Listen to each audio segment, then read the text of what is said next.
Every April Fool's Day, my boyfriend joined his childhood friend in the same cruel prank, pretending to propose to me. Last year, I slipped the ring onto my finger, my heart full of hope. Suddenly, the mechanism snapped tight. Pain shot through my hand and I cried out. He apologized afterward and promised that this year the proposal would be real. As such, I arrived carefully dressed, believing him. Instead, I was met with a face full of cake. He reached out gently, wiping the cream from my face as if it were nothing more than a harmless joke. However, this time, I took a step back. After 6 disappointments, I chose to walk away. So why was it that, in the end, he was the one consumed by regret?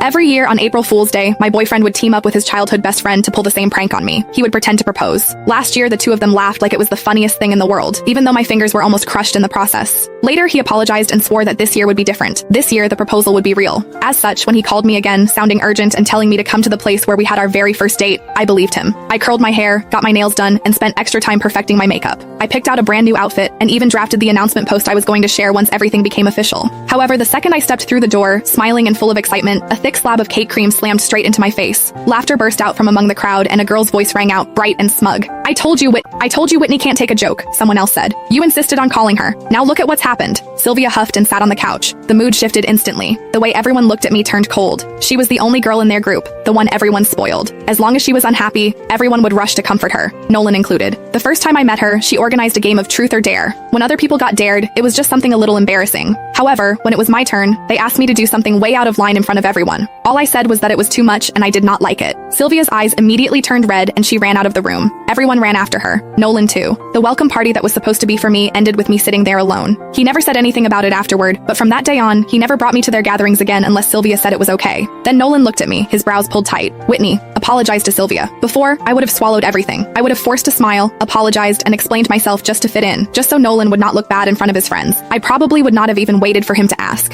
However, when even breaking up meant less to him than a single moment of Sylvia being upset, I finally understood. From the very beginning, this relationship never mattered as much to him as what he had with her. I bent down and picked up the bag and coat I had bought in order to meet his parents. As they stared, cold and judging, I said, Nolan, we're done. I mean it this time. My heels felt unsteady as I turned and walked out. As the door closed behind me, I could still hear Sylvia's light, teasing laughter drifting out from inside. Are you seriously not going after her, you hopeless romantic? Nolan let out an icy laugh. She's just throwing a tantrum. If I actually go after her, what about you? He shrugged like it was obvious. Besides, she has no one to rely on except me. She's way easier to deal with than you. My heart felt like it had been split open. His words cut through me like a knife, slicing into wounds that had never fully healed. 6 years ago, right there, Nolan had confessed to me. He told me I was the one he wanted for the rest of his life. Truth be told, it had not been easy for him to win me over. When I was 15, my parents both remarried and started new families of their own. I became the extra piece no one wanted to talk about. I resisted relationships, and I resisted the idea of building a family. I turned him down 5 times. The last time, I was living alone when a stranger started following me.